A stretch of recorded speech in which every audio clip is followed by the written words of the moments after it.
I'll just go into begin. Here's my robot data, and I'll open the Typedef. Okay. I'm going to create two Typedefs and put them inside here. The first one, I'll just create an empty cluster. I'll just put a Boolean in there. And then I'm going to even go as far as to call this Bob's Typedef.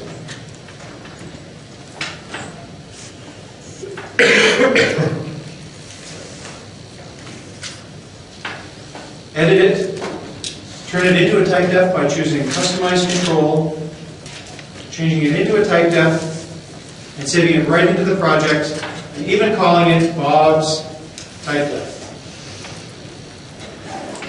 And when we close this, it asks us if we want to replace the original control with Bob's Typedef. Yes, so here it is. Here's Bob's Typedef.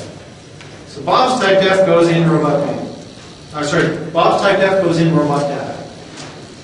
And you do the same thing. In fact, you can even open up Bob's Typedef. If you have the mouse skills, you open it up. We'll do a save as, open an additional copy, and call it Mary's Typedef.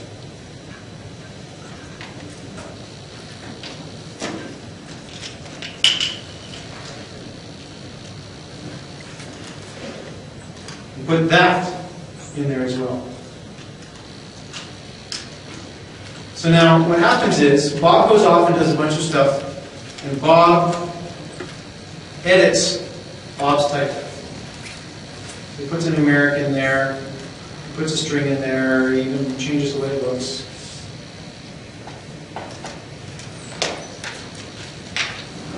And that goes in, and that's fine. But Mary's Typedef has been left alone. And robot data.control hasn't technically changed.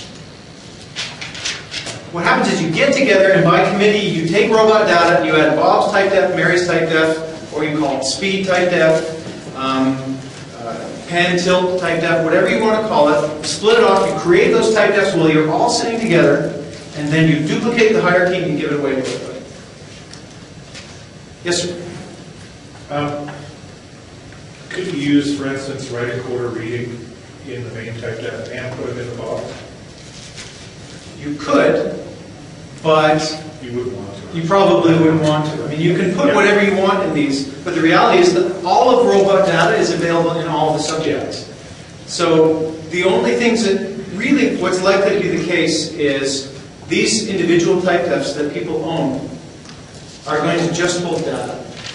Things like that shut-off time, other important stuff like that. And so the key point here is Bob goes off at Bob's Typedef, Mary goes off at Mary's Typedef. When you all get together, you're very careful, and you've kept on paper a list of what you've changed. And you get together, and Bob says, okay, if it's just Bob and Mary, Bob opens up his project and says, okay, Mary, give me your USB key. And all you do is you replace Mary's Typedef in Windows. And you be very careful to replace only the things that Bob didn't change. So Mary probably changed Mary's SubVI and Mary's Typedef. You put them in, you open up the project again, and it should just be incorporated. Okay? Still, you have to be extremely careful because it is so easy to add something to robot data and not just the Typedef, not just Bob or Mary's Typedef, and in the end, you're going to end up with collisions. Okay? Any questions about that? Same thing for SubVIs. If Bob and Mary are working on this part and that part, they work on those SubVIs the way that you originally create those SubVIs together.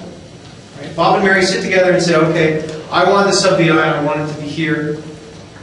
Mary's SubVI goes here, and so that, again, everything is done together by committee, and then that directory is zipped up and handed to both people. And then when they come back together, they choose who's going to be the master, and the other person gives their SubVIs and they replace them. And everything should just work.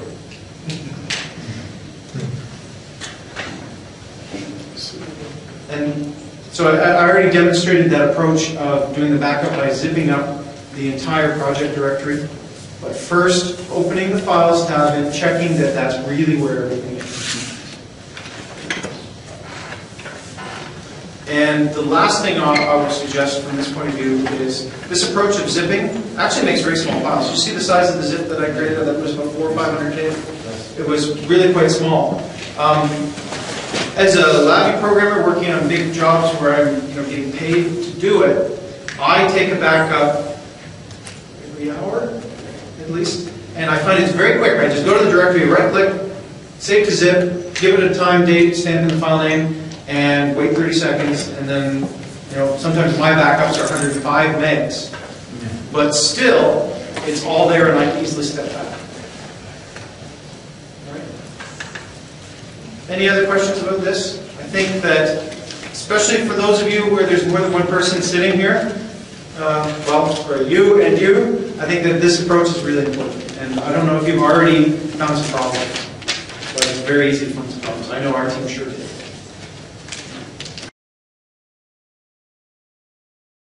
Thank you very much for watching this video. Remember that these introductory videos are intended to get your feet wet and get you introduced to LabVIEW.